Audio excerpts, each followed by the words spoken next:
Believe you me, humans, this one almost killed me. Hello humans, my name is Dale Kingsmill. I have a D&D video for you today. This is one of those very, very exciting times. At least it's exciting for me. Oh wow, I really am a nerd. I think it's nice when I want or need something for my D&D game and I just make it a little bit more flash than I maybe would have and give it to you as well. Anyway, this is something that I've been thinking about working on for a very long time, collecting notes on for a very, very long time. So I began working on it like last Tuesday, thinking that I could get it up for Thursday. No, Dale. Oh boy, did it take much longer than that. But it's here, it's done. What we're talking about today is poisoners and what's the health version of a poisoner? Someone who makes medicine. A folk medicine maker. Basically, I'm sure it is a universal DM experience to have a moment where your players have, I don't know, killed a venomous lizard of some kind and they go, hey, can we harvest the poison glands so that we can poison our weapons? Or to have one particular player who's often a rogue and they're interested in focusing on making their own poisons to use. Or on the flip side, you have people who take the medicine skill hoping that they can, even if they don't have healing magics, healing spells, they maybe want to be more of a field medic type of a character. I've encountered those several times myself and it is a super cool thing. I would love to play a character who focuses on poison or on medicine. But when we get down to it, ultimately it just becomes, they say, hey, can I try to find stuff to make a health potion? And you go, okay, make a nature check, and they either roll well or they don't, and you make a decision as to whether they found the stuff, and then they roll again using their herbalism kit. Or then, of course, you've got the sort of expanded rules on poisons that sort of give you a bunch of example poisons and talk about the 4 groups of poisons, you know, whether they're contact, injury, ingested, or inhaled. That's cool, but when you get down to potion making or poison making, it's always bothered me that it kind of comes down to the gold cost that kind of decides the things for you. I really wanted to make a tool that would enable the sort of earthy, like, get out there, find the plants, you just know the lore of these plants so well. Basically, just a version in-game of that real-life thing that humans have done for as long as we've been around. Humans have just been incredible at collecting this information about, well, this plant, if you chew on the bark, it's a painkiller. This plant is deadly poison, so we called it deadly nightshade. You know, just passing this information down throughout the generations. But let's just get into it. Let's get into it, all right? So what I'm gonna need you to do is, in the description, there is a link to the document that I'm looking at here that I've been working on for the last 1,000 years. Oh boy, okay, looking at a screen now, gonna take these off. I only need them for far distances.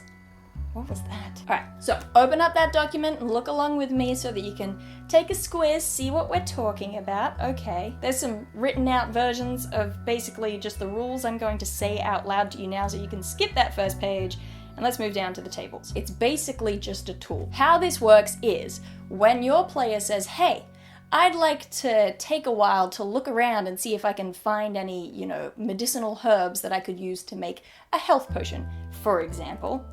What the tables are, they're categorized under seasons, so 4 major categories: summer, autumn, winter, spring.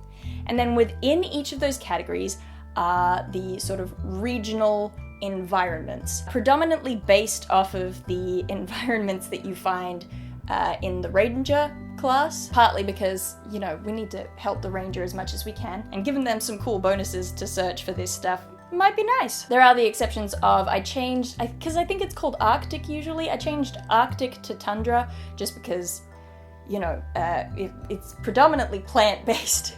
So if we're looking for medicinal plants, being on an iceberg isn't as useful as a tundra, which is, I mean, basically the same anyway. And I also added jungle as a separate thing to forest because they are just extremely different environments when it comes to plants and animals and the such. Oh, holding a laptop, why? And I also added urban, just because some of these are things that, like, some animals typically like to live near human settlements because, I don't know, they get to eat people or whatever. Or humans, you know, keep bees, or humans grow certain herbs.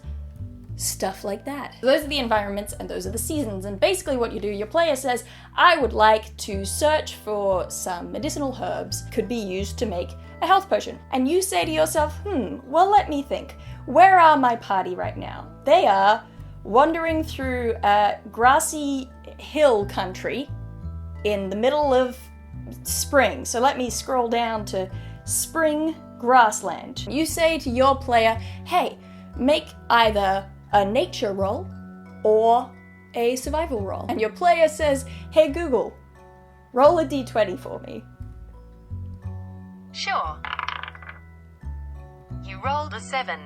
Ooh, not brilliant, but this player has a +5. So what did they actually get? They got a number. Look guys, I know I'm a DM, I can't do maths. I'm a theatre major. 7 + 5 is 12. Oh, good thing, because the lowest thing on this chart is a 12. Wow, this imaginary player did not roll very well. That's what they get for using Google instead of a real dice. The next thing you do is you say to them, how much time would you like to spend looking around for, you know, medicinal herbs and whatever it was that I said they're looking for? They go, you know what? It's getting dark, we're just setting up camp. I'm only gonna look around for an hour. And you say, all right, well, with that score of a 12, you've managed to seek out and find quite a few dandelions. This isn't like the best example because I wanted to hit a flower that we didn't all immediately know what it looks like, but all right. Fluffy seed heads, bright yellow weed flowers, jagged leaves, etc. If it was a plant you didn't know, you could look at the description. It gives you a brief description of what it looks like. And you can say to your player, because of your experience with making your own potions, you know that dandelions can be turned into a health tonic by extracting the juices from their roots. That, by the way, when it comes to those phrases that I've used in this document, because again, I did make this for me. In my game, I don't just have health potions of varying sizes. For extra flavor, I have a health tonic, which is just a painkiller, basically, because remember, the loss of hit points isn't always like major wounds, so the regaining of hit points doesn't always have to be some magical, amazing thing. Yeah, so a minor healing potion is a tonic, which is basically just a painkiller that you drink. A standard health potion is a salve that you can put over cuts and scrapes and whatever. It numbs the area of the wounds. It's a little bit more specifically targeted, so it adds more hit points. A potion of greater healing in my game is a pill. I like to think of it as being like the pill that Miracle Max uses in The Princess Bride. And finally, I have, instead of a potion of superior healing, I have basically that bit from Indiana Jones and the Last Crusade where they get the Holy Grail and he's got the water in it and he pours it over his dad's bullet wound and it like smokes up, it turns into fog and the wound is gone. That's my potion of superior healing. That one is magic. So anyway, that's what those phrases mean. When I say tonic, that is shorthand for minor healing potion. That's the 2d4 plus 2. And up in the steps that I just described it, I trust you to work it out. So in this example where they only got a total of 12, they would only be able to pick up a dandelion, but let's say that they rolled a total of 15. You know that they are looking at only medicinal herbs, not poisons, so you can skip right over the black root there and go down to the big blue stem. At this point, because they're only searching for an hour, they can only gather enough of an ingredient to make one dose of whatever they're making with 1 hour. You know what I mean? So every hour they get the equivalent of 1 dose in ingredients. So you could describe to them how the dandelion and the big blue stems that they find they know contribute to minor healing, and then describe them coming across some bright star-like blossoms that are yellow and that have these weird gnarled purple fruit on them, and they recognize these. These are Johnswort. And Johnswort, if they are interested, they know can be turned into a salve. It's much more useful if it is made into an ointment that can be spread on the skin. And then the player who's spending 1 hour collecting ingredients for this can make a decision. Do they want an ingredient that will make 1 dose of a higher healing potion, salve rather than a tonic? Or maybe they're just collecting spare ingredients that they want to put towards their brewing later on. We'll describe how it gets more complicated in a minute. And they can choose whether they want to collect the dandelion or the blue stem or the, And of course, if they weren't just looking for medicinal plants, if they were just like, I want to see what there is around here that I can forage and harvest, then you could include the blackroot in that collection phase. I am sorry, by the way, it took me a really long time to decide how to color code the medicinal versus poisonous stuff, because I was like, well, video games have conditioned us to think of poison as green and of, health potions as red. But then when you only have red and green, red is bad and green is good. Eventually, I just went with video games. I've been playing a lot of Dragon Age. But the thing that I'm actually sorry about is, I'm sorry to anyone out there who is red-green colorblind.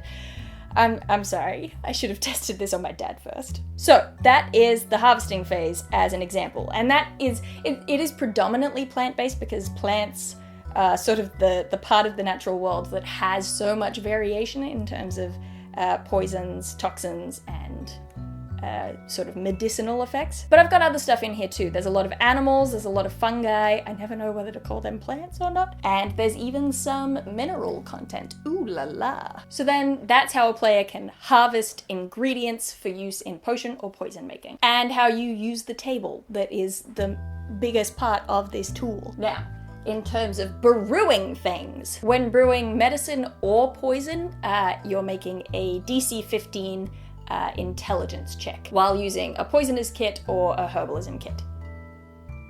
I think I said those the wrong way around, but match them to the right one. Now that's DC 15, that's quite a high starting point. I mean, it's not super high, but it can be lowered. It takes 1 hour of focused attention to create 1 effective dose of a poison or a medicine, because quite frankly, the rules as written saying that it could take like up to 300 days to make 1 potion is ridiculous. Why would anyone try to make a potion if it was going to take them 300 days? 1 effective dose takes 1 hour. That's a solid investment when it has to come in between adventuring and resting and all these things. It's only on their down days that they'd have a solid amount of time to make a solid amount of things. And there are limits there as well, we'll get to it. That's the standard, that's DC 15, 1 hour with 1 hour's worth of foraging of ingredients. But for every additional hour that you take to prepare this medicine or this poison, the DC is lowered by 1.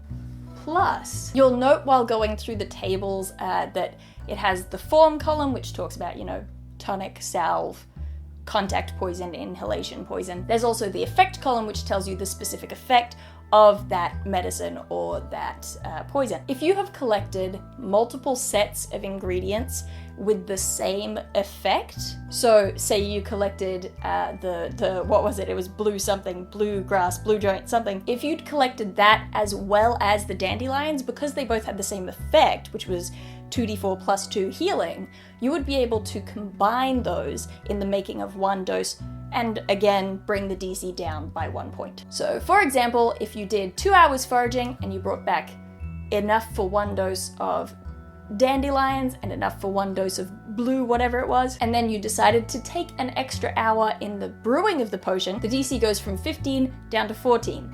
Then if you decide to use both of those doses worth of ingredients to make 1 dose, it comes down to 13, it comes down again. So for every additional hour, it comes down 1. For every additional ingredient that has the same effect, it comes down another 1. So then as well, there's an extra choice in there with the idea of like, I could make 2 separate minor healing potions with the dandelions and the blue joint. Or I could make one minor healing potion, but it will be a more guaranteed success during the creation process. Brewing poisons, there is an extra caveat.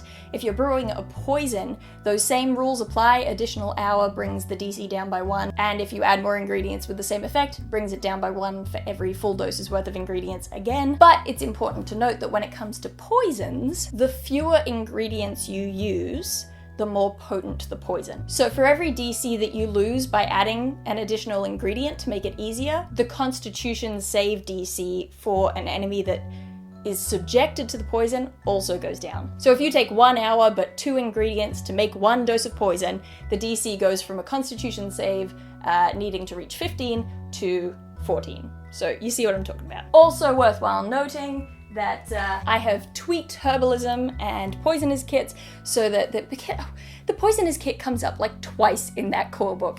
It is barely there. I've tweaked those kits a little bit so that they each only have 5 vials in them, so that they each only contain 5 vials, just to limit it so that, you know, someone can't make 1,000 million poisons using just what's in their poisoner's kit. If they want to make more, they're going to have to purchase flasks separately and be able to secure them in their backpack separately, basically. Herbalism kit is used for making medicines, poisonous kit used for making toxins. I've made up a separate kit called the apothecary's kit that a player could purchase in order to be able to make both medicines and toxins if they are interested in doing such. At the moment, I have it that you have to be proficient in both a herbalism kit and a poisonous kit in order to make both those things with the apothecary kit. Like if you're only proficient in a herbalism kit, then you could only make medicines with an apothecary's kit.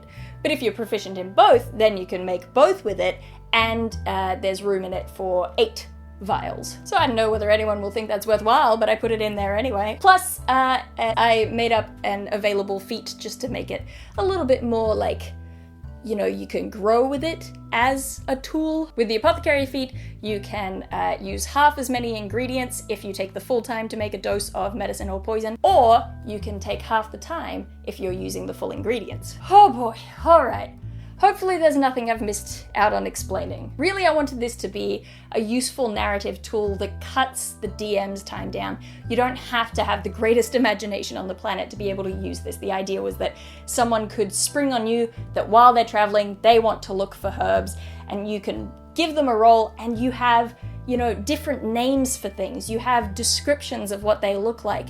You can flesh it out a little bit more so that it feels like they're actually doing something as their character in the world, rather than just rolling a dice at a table and getting like a note on their equipment list. You know what I mean? So yes, hopefully you find purpose in this. It's something I've wanted to have access to for a long time, so I thought, why the hell not make it? And why the hell not make it in a way that will be very easy to reference on the fly when and if someone decides to go looking for medicinal what's-its. And everything in there, by the way, everything in these tables is either proven to have medicinal effect or poisonous effect, or else I've based it on folklore or something like that. Almost all the names given for these plants are actual names that people use for these plants. Here and there I tweaked them or, you know, changed them from being something. Mormon tea, it was a useful one that's in there, but I had to change its name because it's D&D, there are no Mormons, you know? A statement for the stupid. None of you are that, I'm sure, but just in case one wanders in and watches this, hey, don't go eating any of these plants just because my D&D thing said that they were medicinal. Don't do it. I had a lot of fun with it. I know far too much about various plants and rocks and animals right now, and how poisons work and how medicines work. Super cool fun times, but I'm glad it's done. I really hope I haven't forgotten anything. Apart from that, I do believe that's it. I'm done. Email this to your grandma, and I will see you some other time, son! Yeah!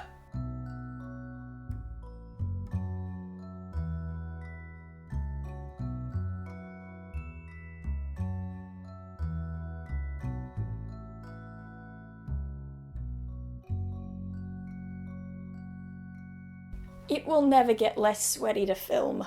Ugh.